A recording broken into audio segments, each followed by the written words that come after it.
Hey, everybody, it's Real Tammy Unleashed show today from Attorney King Studios in beautiful Coronado, California.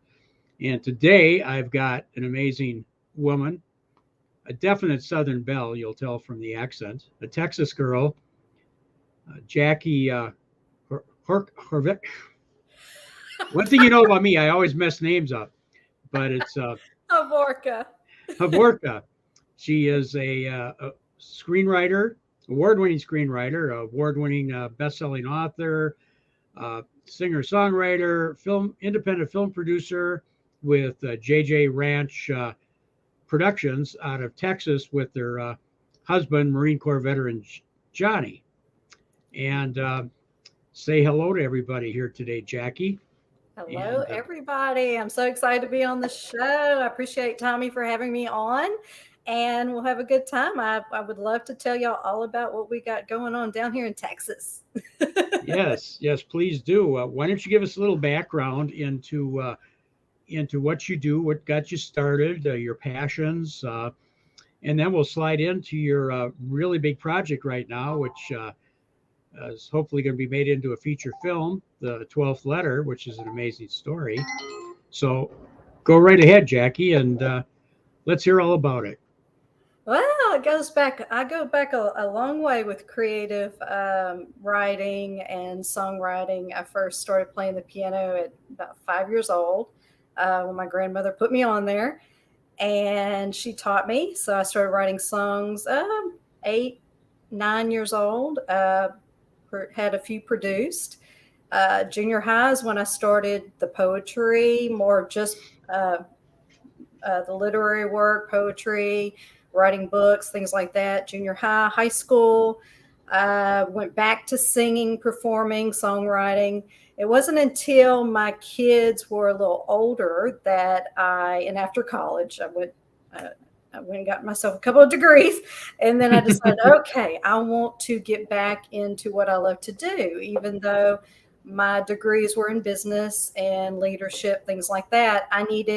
A creative, I needed an outlet that, helped me with stress for one thing, and that made me happy in the way that, creatives out there probably understand what I'm saying. You do your day Mm-hmm. job and it's something you work really hard at, but you have to have something to come home to that kind of feeds into that creative energy and get it out there because it's all in your head. And so I started my first full novel, 300 pages. Oh, I was late 30s. So it took a while till I actually finished a novel, and I queried it for a while. It took over a year before I was traditionally published, and that was on Phoenix. Mm-hmm. And once it got published, it became a bestseller. It won a couple of awards.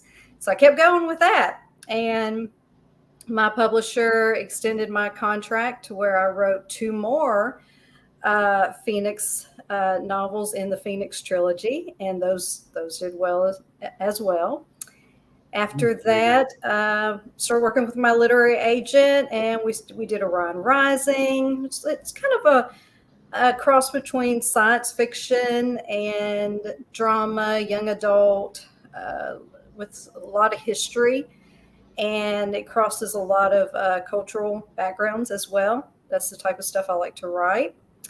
Then let's see. After all of that, I got lost at NRB at an NRB convention in Nashville, and landed on the PureFlix floor of the Gaylord Hotel, and pitched one of my novels to Angel Studios, and they Mm-hmm. were intrigued by it. So they wanted a screenplay. Well, I had to take screenplay writing classes first. So I Never. went through all that, and then that's actually the 12th letter. Nice, nice. Well, I know it's no small feat. I've got two best-selling books that I wrote, and I say anybody that completes a book, it's a major achievement in their life because it's not easy. And it gets interesting, as you know, when you get it published and everything that comes after that. Mhm. because it's a lot of hard work. It's not. I used to relate it to the fact when I would give a talks on creative writing is that it's not a Hallmark movie where you get a check for $40,000 and you sit back and everything's great. No, you work, you work, you work. And I remember the first time I had to speak before about 300 people. And when I got up there, I didn't know what to say. And I just said, when I first did this, nobody told me I'd have to do this. And we learn as creatives to adapt and get used to that. And I remember um, a, a well-known author I know who's got a number of New York Times best-selling books that told me, he says, you have your first bestseller, the publisher is going to want you to have a second bestseller, and they're going to want you to have in the back of your mind a third bestseller, and that is challenging. That is very challenging. So congratulations, and you've got the perseverance to go forward and do that. You can't be shy. You have to pitch yourself when you go to all these events. And Angel Studios, I've met them once. A couple of years ago. It was through a friend of mine who's also a platinum singer-songwriter from Nashville and filmmaker. She introduced me to the couple from Angel Studios. Very nice people. Very Yes. nice. And in fact, they're the ones that did Jim Caviezel's movie. And we all know where that went. So, Yep, that is what is exciting right now about movies that raise awareness for issues that are affecting the middle class and the poor. right. There is a demand for these type of movies and hope-based movies. So it's an exciting time for people who write clean, good stuff for families because of the films that are coming out right now and are doing amazing. So this is a good time for us at jjranchproductions.com because that's what we do. So Yeah, and it's much needed, long overdue. mhm. And I think as independents, we know what people like. I think, Mhm. and for some reason, these big studios have lost that magic or lost that content or contact, and it's so relevant, and so you can see that people are craving for to feel good and to believe in something again. Well, and from military, boots on the ground. The Right. indie authors, indie filmmakers, we are boots on the ground. We're grassroots. We're getting it done from a level that these major studios are not at. We're down here meeting people and like you said, the marketing and really trying to get things to happen. So while we're meeting people and learning from other people in the industry, we're figuring out what the viewers want to see or the readers want to read. So yeah, we're not up there real high. We're right here, and we're just excited to even have a seat at the table. But when we Hmm. get that opportunity, we bring in what we've learned and gathered from watching and listening and communicating with others, and we try to get it out there to the masses so that they can relate to what we're producing, not put out something that or the masses can't relate to. Absolutely. So why don't you tell my listeners, and hopefully now they'll be your fans, about the 12th letter. Yeah, so I actually wrote that storyline and then the novel after I met my husband, Johnny Hovorka. He is a 20-year Marine veteran. I'm sorry. He would tell me all kinds of stories about, he went to Somalia and he went to Iraq, and I learned a lot from him. He used to just tell me stories, and I would just listen and I would soak it all up. And that's where I got the idea for Trey Reynolds. And Trey Reynolds is a disabled veteran. He actually is missing one leg because he lost it during his wartime in combat. And he comes back after losing his leg and also losing his fiance to pretty much nothing back at home. And the deal is not just my husband, but also meeting other veterans. What I'm learning is it's really hard to reacclimate back into life as a civilian in here after you've been Mm-hmm. over there and fighting and being shot at. And then also you were part of a tribe over there. You had your brothers, and when you come back here, it's like there's no one, and it's very sad, and there's a lot of psychological problems, and so we're losing. I think the veteran suicide rate has gone up now, but it was 22 a day. So it's already Mm-hmm. Texas time 5:30, and I say this in every speech I give about the 12th letter before we show the film, the short film. We've probably already lost maybe 15 veterans right now. That's sad. That's pretty sad. These are Very our sad. heroes, and so that's what inspired me to write this novel, but also and the screenplay and pursue making it into a movie, but also because of what happened in Galveston, in Texas, which is my home. Or the state is my home, and I think a lot of people don't realize the sacrifices that the nuns at the orphanage in Galveston, Texas, made in order to try to save the orphans that when they were hit by the hurricane. And it's so heart wrenching when you read the stories of the three surviving orphans. And then on top of that, you hear this, or you read the stories of the other few survivors just in Galveston in particular, because it was an Atlantis um, leveling event. It was pretty much Galveston was gone. And so we lost way more people in Galveston, Texas during the hurricane 1900 than we lost on the Titanic. And you see how James Cameron, he raised awareness for what happened to those people on the Titanic. And so I'm trying to do the same because we lost a lot of families lost loved ones. We lost a lot of children, and then we lost those precious nuns as well. So I kind of combined both of those elements into some people will say, some of my readers will say ghost story, but it's how the reader or the viewer wants to interpret it. I leave it to where they infer what they will, but some will say religious, that God has a hand in it, in the miraculous events that happen in the story. But at the end of the day, it's a story about hope. It is a story about the fact that you are always loved, and there is always going to be a light at the end of the tunnel, no matter how tough it seems right now. Hang in there, because it's going to happen. Things are going to work out.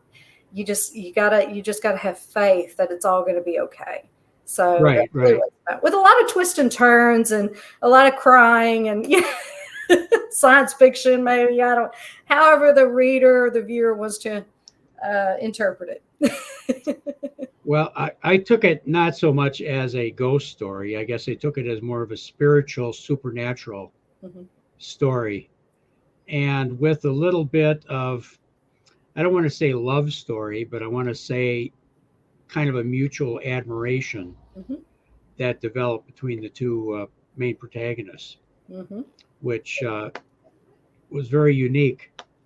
In fact, I was talking to a friend the other day. Actually, she was my former publisher, Mhm.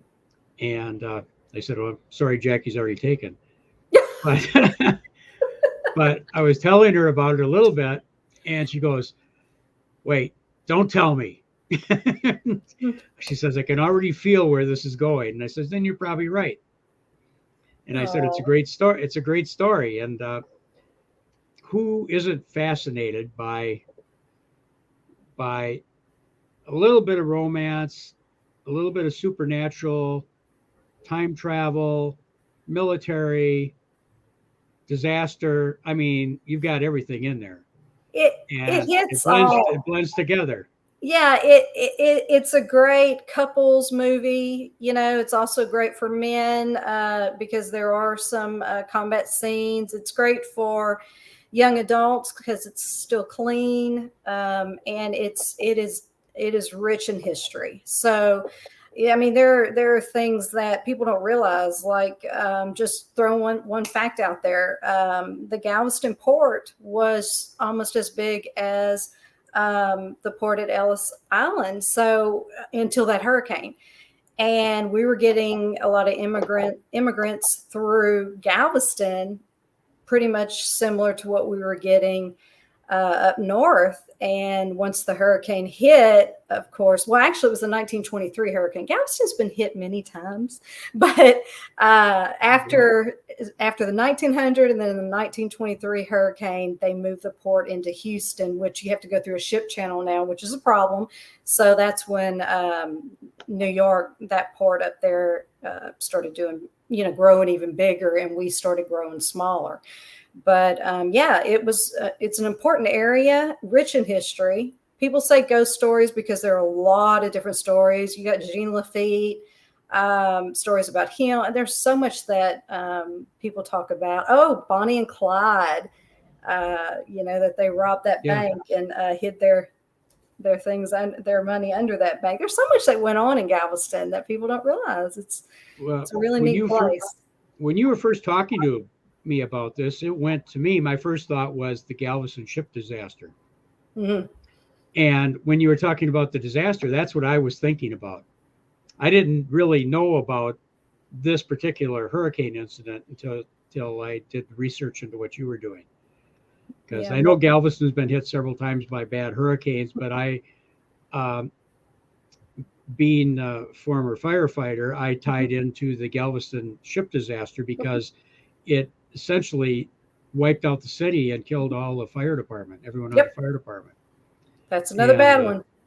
Yes. It is. It was, so, wow, I don't know. For some reason, I don't think Galveston is a lucky place to be. Oh, no, we want people in Galveston.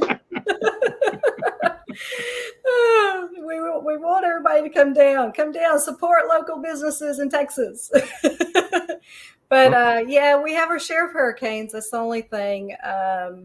But some of the buildings have made it to this day that were there during that hurricane. Mm-hmm. Don't know how, but they made it once the waters receded. And people rebuilt Galveston. They're just resilient. They keep rebuilding and rebuilding. So it's a really neat place. But yeah, we lost over 8,000 people in that hurricane alone.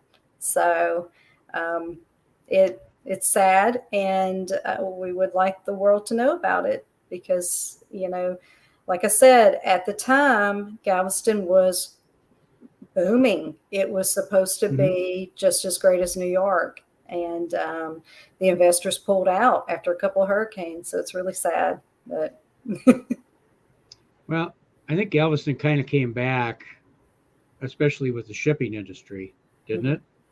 Well, that and oil, and oil, right. We lucked out. Yeah. When we discovered all of that down here south of I-10 around the Beaumont, all these areas. And then so we put the refineries in and things like that. So that's really helped Texas out, which I may write a book about that at some point too. Okay. All right. Well, one quick second, I got to give a shout out to one of the local businesses that help support me, and that is the Norco Brewery, and it's a cowboy brewery. And I don't want to think I'm drinking beer. This is their homemade Yeehaw root beer, and it's really good. So my shout out to the Norco Brewery and also the Gray Wolf Brewery, which helps sponsor my show here in Norco. Oh, that's cool. Keep it local. Keep the people in business that make this country go. Mm-hmm. Exactly. So, what would we do without our oil being refined here, guys? It's important. So, I wouldn't know because we're getting electric cars here. So, you know. Well, we still have to run our battleships. Well, nuclear too. We have all that, but you know what I mean. We were going to need oil for a while. Yeah, I think so. So what else do you have on the block to work on? Yeah, well, right now, JJ Ranch Productions, we are helping aspiring writers become published authors. So we have different packages that we offer. We offer the first packages where we take manuscripts and we publish them for the writers. We, of course, it has to go through acquisitions. We have an acquisitions editor. After that, we also have where we write screenplays for novelists that are already published that would like to turn their novel into a screenplay and see about moving into the art of movie making. Then after that, we do short films. So we have a great team together, and they're not just from Texas, they're actually from everywhere. We do a lot of our work remotely, and we include even a music team. So we do theme songs for the films that we produce. And the idea behind our company is that we wanted it to be a one-stop shop. We wanted authors to, to come to us, and we do it all for you, but we cannot do feature films. We're not at that point yet, Tommy. That is you guys, but we can definitely help get you to the short film, and that way you can go to film festivals, pitch it to people like Tommy, and win some awards, and try to see how far you can go with your story. Because like we were talking earlier, Tommy, there are so many amazing writers out there that, like you said, the big studios, they don't realize, because these writers have day jobs mostly, that are creating these masterpieces, and they have day jobs, and they don't have as much time to get to those bigger studios. So they're trying to just do it on the side or on the weekend or at night.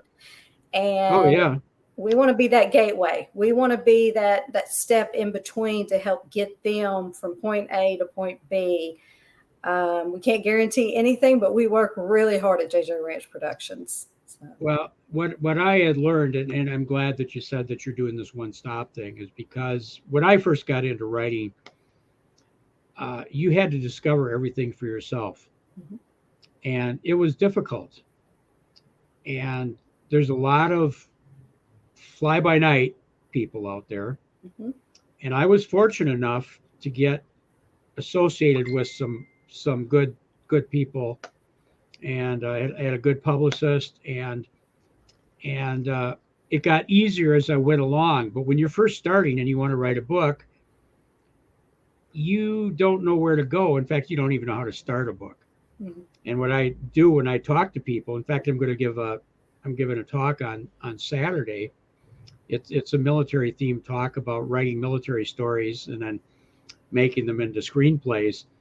Is that a lot of people don't know where they want to start. They might have an idea, and I always tell them, just start journaling. Just start journaling, and things will come to your mind. It's not for everybody. You might find out by journaling, I really don't want to do this.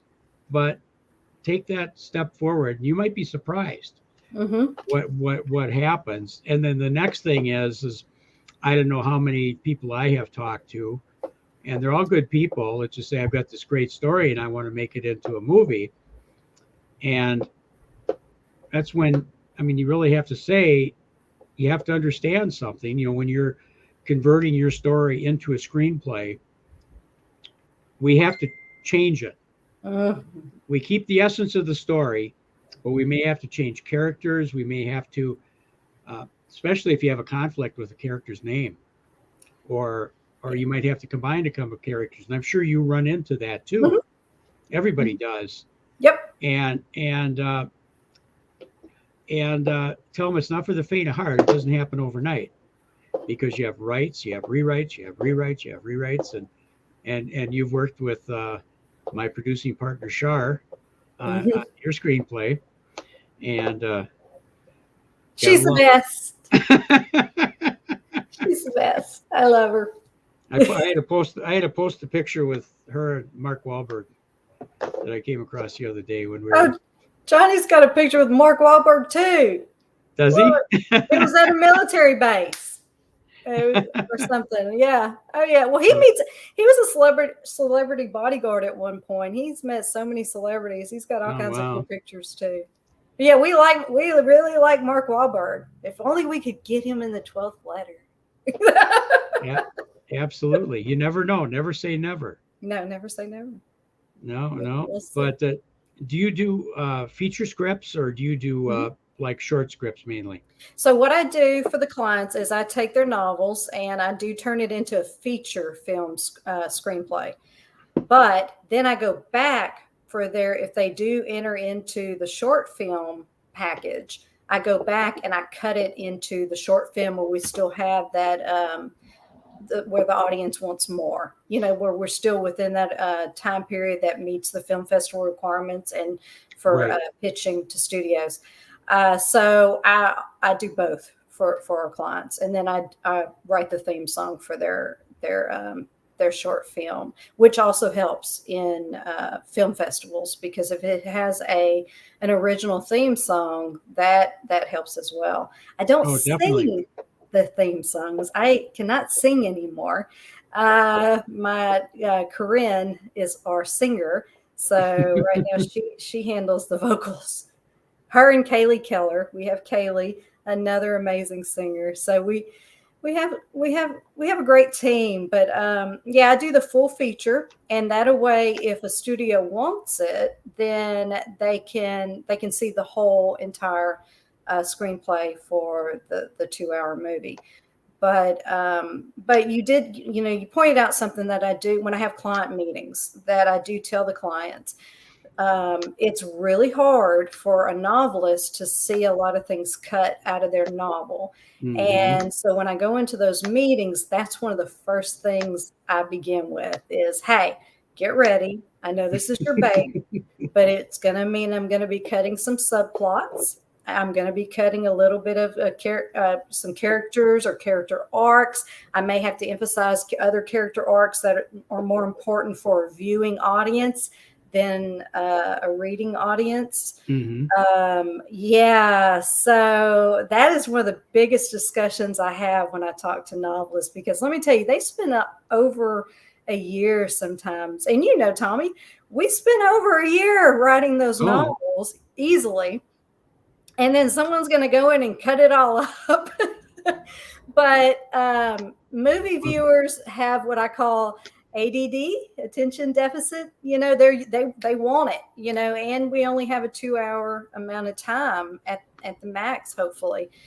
And they want it delivered quicker. They want the climax. They want the resolution. They want everything a lot quicker. And they also want to get into having an appreciation for the characters quicker. They don't want it to yeah. take too long, because then they'll just click, especially since we're streaming now. That makes it even harder. So, you have No, the viewer going, click, next, click. no. But one thing I do make sure, we have some great novelists as clients, but if I am cutting things up, I make sure that I don't have any plot holes, because that's one of the most annoying things that can happen in a movie, because you have very intelligent people watching these movies and giving these reviews, and that's one of the things that they look for. Hey, why did that happen? That couldn't have happened if this happened at this time period or this. So Right. there's a lot involved that a novelist, Tommy, as you know, we've thought all that out, and we have it all in those 300, 400 pages. But when you're cutting it down into a screenplay that's maybe 100 pages, you have to be careful that you're not cutting something that could ruin that whole, that could open up some holes, and that could also have the viewer going, wow, this is boring, so there's a lot involved in it. And I do tell Hmm. authors that it's not a piece of cake. But you get someone that that can write it and does well at what they do, and you'll have a good product. So, Well, definitely. I tell people when I do it that you had, like you said, you have 300 some pages to build these characters and your scenes and everything in everybody's mind, and everybody interprets it differently. mhm, And what we're doing, and when we put it into a screenplay, is we're taking it and actually making it into a three-dimensional mhm, object that everybody sees the same thing. mhm. And by doing that, yeah, we've got 100. We break it down to 100 pages. Out of that 100 pages, might be 70 pages of dialogue, and the rest is all your action sequences and your other things. So It, it's it's hard. It's not easy. And I remember when I first got into this, and I don't know if Shar told you the story. It was my first movie, or my first book, which in fact her and I were going to make it into a film, and then COVID came along and everything, and but we went around and had a hard time finding a screenwriter to do the conversion. hmm, And I had the hard part, which all authors do, is like, it wasn't so much of them changing the characters around and adding characters, because I understand that whole process. It was, you have to have that person see your vision. mhm, And if they see your vision, what they do will just enhance your story. mhm. And so a friend of mine who has been in the film industry forever here in Hollywood said, nobody knows the story better than you do. So why don't you learn how to screenwrite and do your own adaptations? It was a challenge at first, because when you first do it, you go, oh no, I got to keep that in. I got to keep this dialogue in. And then as you're looking at it, it's going, well, in a movie, that doesn't make any sense. Mhm, mhm. And you get better at it, and you get more of a critical eye when you look at it. But I find, and I was asked just the other day, do you prefer writing books or writing screenplays? And I said, I think I actually like writing screenplays, because I can have that excitement of, I think my camera's acting up again. I can have that excitement of creating a whole new story. Mhm. Yeah, And and I'll tell you. So, like, I took my young adult. It's an alien one, science fiction novel, and I was going to turn it into a TV series. I was looking into doing that, and I had to actually start at a different part of the story than where in the novel I started. Like, I had a mhm, lot of more. I had a lot more character background information to help the reader understand why this character was so angry, so that they wouldn't dislike the character right off the bat. So I put in scenes, or I put in a chapter or two that kind of showed that. But for a TV series or even for a movie, you have to get right in there. So I moved some things around with that screenplay. And I actually did it on one of my clients' screenplays as well, where I started at maybe like the eighth chapter of the book. And I wrote it in to where the things that happened in the beginning of the novel were kind of like flashback scenes. And so, yeah, there's a lot of, and I taught school first. I've taught second through 12th grade. And what I've told second graders through 12th graders, and I've taught English and reading and writing. And I've told them all, I said, there are three things about writing. There are, a whole entire essay or novel, things like that, that you really flesh out information and get real deep into a story, and you can have all that internal dialogue and all that. But then you got poetry, and with poetry, which they have to take tests on this in all states, it's a standardized testing where they have to interpret poems. Um, a poet has to tell a story in just a few stanzas. So you go from 300, 400 pages to a poem that is just one page in just a few Right. stanzas. And you have to tell the same story. And songwriters too. You only get 2 verses and a chorus that repeats itself. That's all you got to tell a story. So in some way, it's kind of like short films, or people that write short stories. It's pretty much the same thing. You're condensing so much, and you've got to get there so much quicker.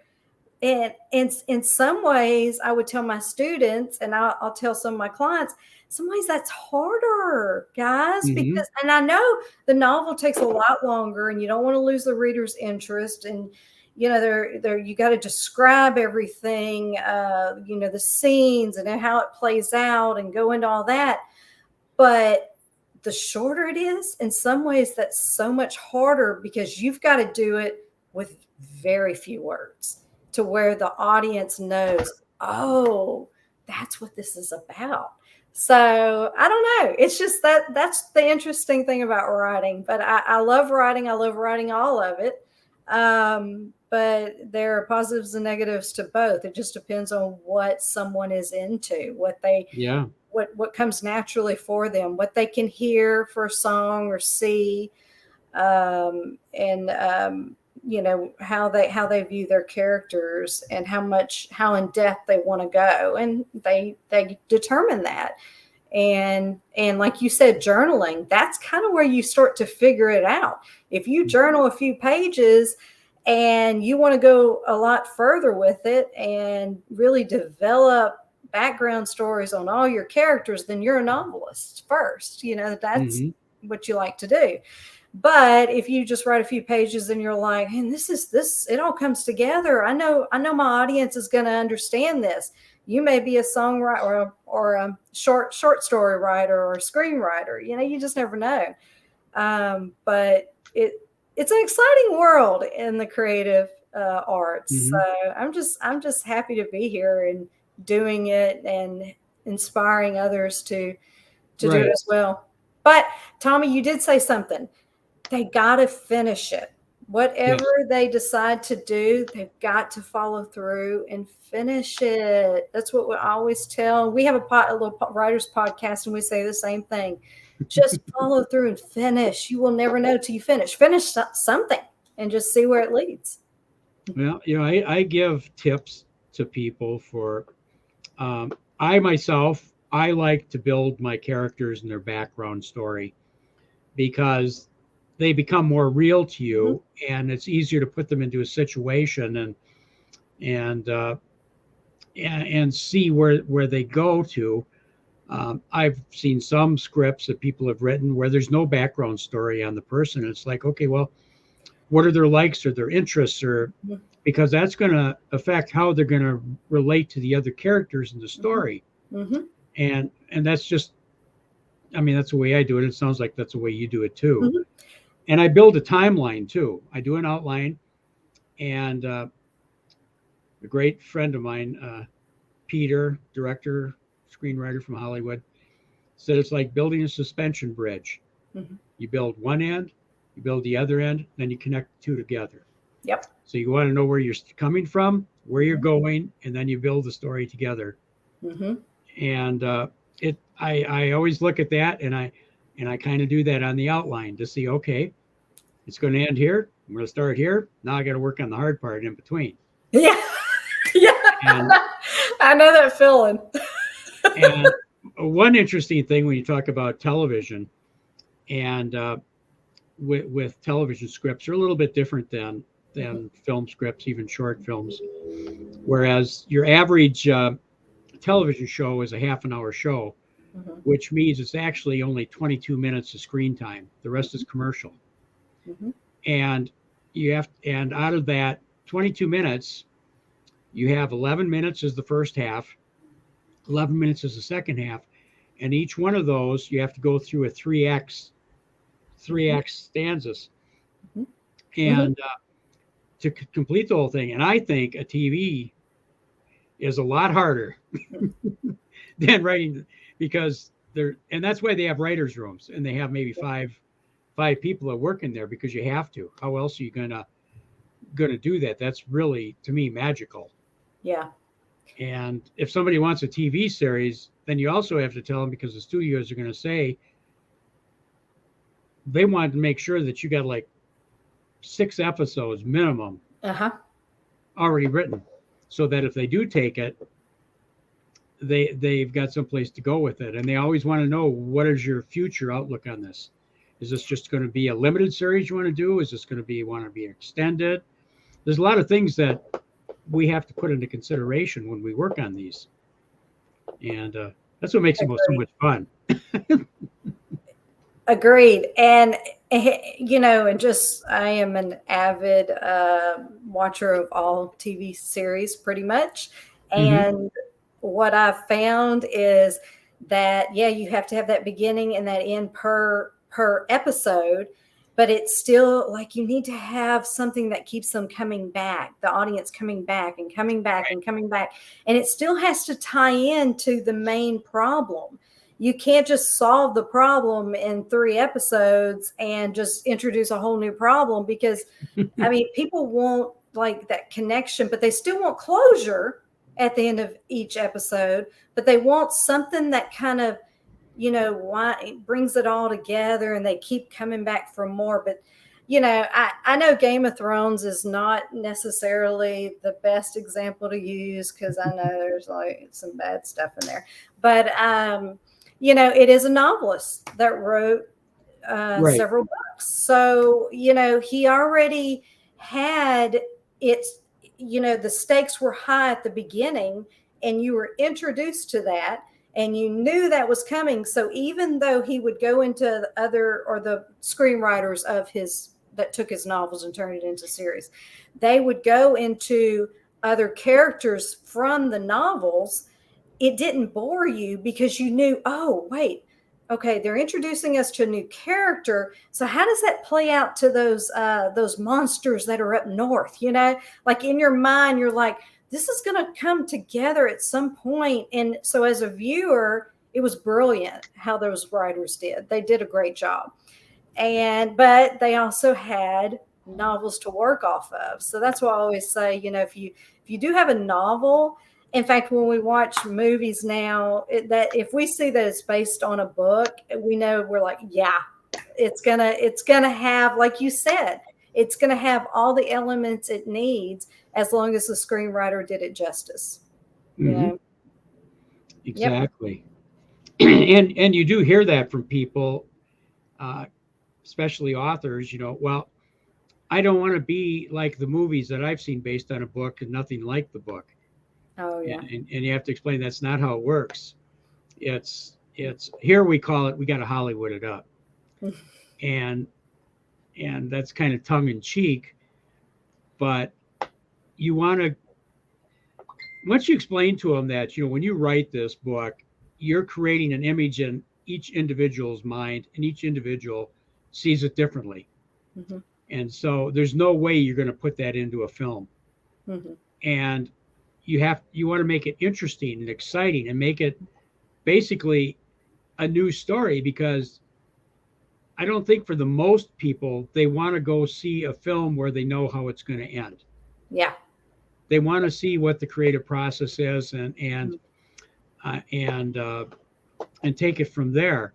As long as it's not, you see some that I think are really bad, where they just totally butcher the ending, in my opinion. Yeah. And I still think there was room for Jack on that door with Rose. But anyhow, that's me. Oh, yeah. But I love, so James, okay, so my love of movie making and screenwriting is actually from Terminator. That's one of my favorite movies. And I was in junior high reading his screenplay, his work. So I don't know what happened on Titanic, but I know Terminator, top notch. So I'll just... But other than that, Titanic's great. But I know what you're saying. Well, we're gonna have our meeting separate from this on the 12th Letter next week, and the director is going to be involved in that. Worked with James Cameron on the Titanic and Mm-hmm. Terminator and all those other films. So it'll be interesting to get his perspective, because that's the other thing when you work on a screenplay is the director's vision, Mm-hmm. and you have the DP's vision, because all three of you have to work together to make it work. Yep. Uh, any one of those three sides of the pyramid could let the whole thing down if they don't have the same vision. Exactly. And that's why I always say, and when I talk to my clients and we talk about their baby, which is their novel, Mm-hmm. I always say it takes a team to take it to the next level. You've done a great job. This is amazing. I love it, but it takes a team to go a little further, because there may be things that you're not seeing that the rest of the team can see. And that's why, like, we have Megan, our casting director. I want our team to know, okay, this person will be a great actress in this film. And, Right. there are different things that if it's just one person with all that control, they don't see all the different sides and ideas that are coming from their staff, if they don't open up to their team. So Right. I always tell everybody, just remain open-minded, but still keep, stick to your guns on things that are very important to you. The things that that, hey, this is non-negotiable. But if you don't open up and let others give their opinions and see how it's going to work, it's not going to go to the level that you need it to go to. Right. It really Exactly. takes a team. It does. That most definitely does. And that's really important. Yeah. And I don't know if did you watch the film The Offer? No. You have to watch. The Offer is the story behind making of The Godfather. Oh, well, then I got to watch it. You have to watch it, because one of the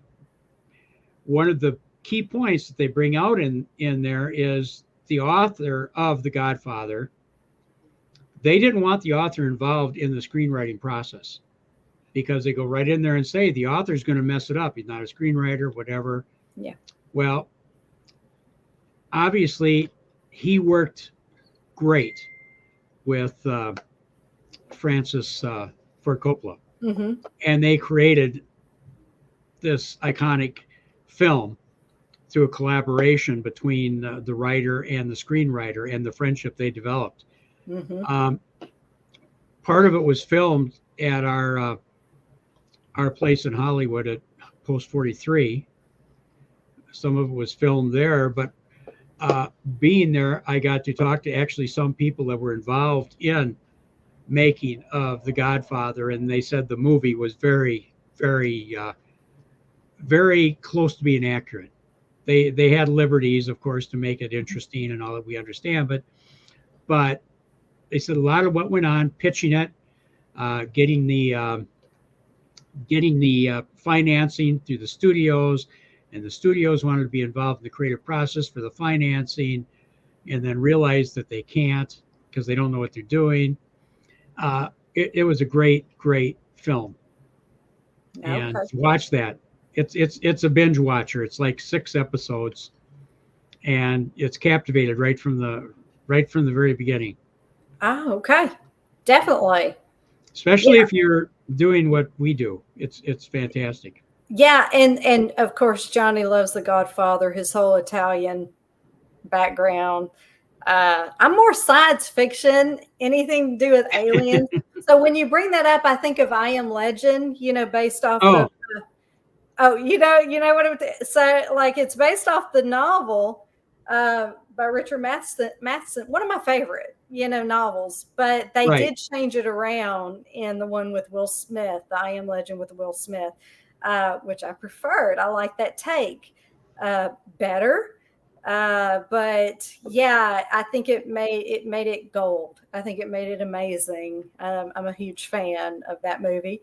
But yeah, Johnny's into all that, the mobster stuff, and he loves. I have seen The Godfather, of course, but I will Mhm. definitely see what you suggested though because of what we do.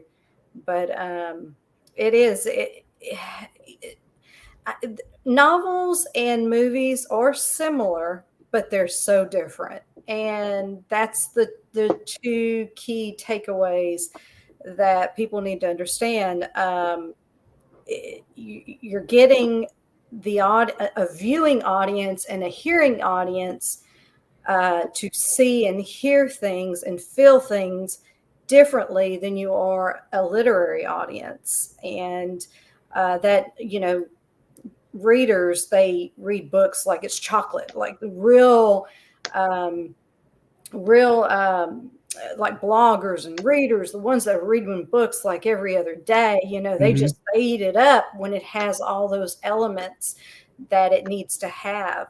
But to switch it over to an audience of viewers and listeners, you have to appeal to those senses, and that's very different from a novel, because a novel, you're relying on a reader's imagination to Right. see those characters and to see those scenes and to feel those things and to hear things that aren't they're not you're not really hearing. It's your imagination.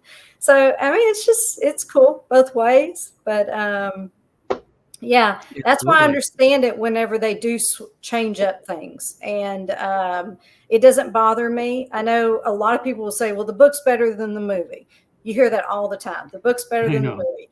Those are the diehard readers, because yeah, the book is going to be better than the movie because it goes into a lot of those subplots, like I said, and um, a lot more of the character arc you can see. So, but actors, man, actors can nail it on a movie though, that you can even just looking at their expression, they don't even have to say dialogue, and you're like, I know what's going Right. on. No, no, absolutely. Oh, wow. Well, I tell you what, Jackie, I think we've almost run the length of our show here. Um, wow, it's been really fun talking to you about this. Oh, you too. Well, I know, it's cool. we'll We have to got to get you talk more back. sci-fi. I'm a Yeah, nerd. yeah. Well, let's get back and we'll do another show a couple months down the road and see where we're at on everything and bring everybody back up to speed. But do you want to tell people how they can contact you, your website, that type of information? I know the studio has a uh, dialogue box running on the bottom of the screen, but what would you like to add to that? Yeah, so you can definitely reach out to us at jjranchproductions.com. You can subscribe to our newsletters and see what's going on. We update it pretty much every other week with what's going on with our clients' films, screenplays, things like that. We also will update it on what's going on with the 12th letter with Tommy and all of them. And so that's going to get fun as well as we begin that whole amazing process of turning the short film, which of course has won tons of awards all over the world. I'm just so thankful.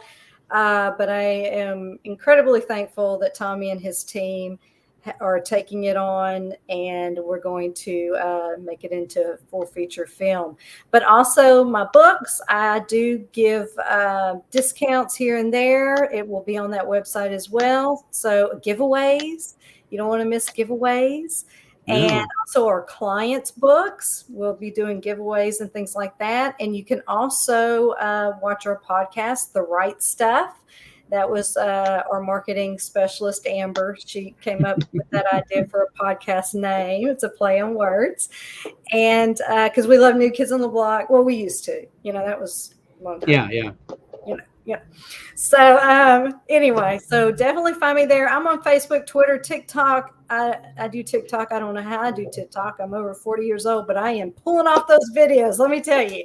So check me out there. But it's all under Jackie Hovorka, and I look forward to meeting you all on social media.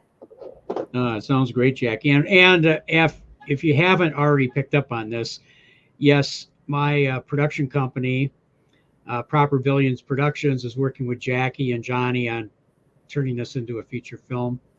And our team is really excited to start the pre-development process in this fantastic.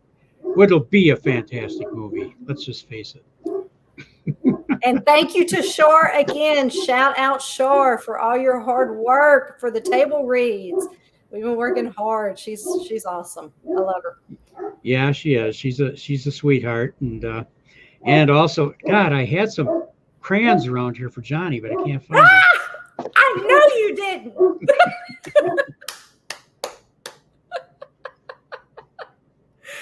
Oh, no, military people, you guys. Let me tell you. And I will tell you something funny real quick, and then you can let me go. So my son is in Air Force ROTC at school, and Awesome. So he told his sergeant today. He said my stepdaddy was in the Army for 20 years. Oh no, that's not gonna go over good. No, not at all. That I could see that being an issue. Not gonna go over good with the Marine. No, but he's finding out probably right now because he's watching. All right. Well, hi, Johnny. I love you. All right, Jackie, thanks for being on the Real Tommy Unleashed this week. And this has been fun. Follow Jackie's website or TikTok or Instagram, Facebook, and all the other social media stuff. And keep up on what she's got going on. She's got some good stuff coming out. Thanks, Jackie. You, Tommy. Thank you. I appreciate y'all. Take care.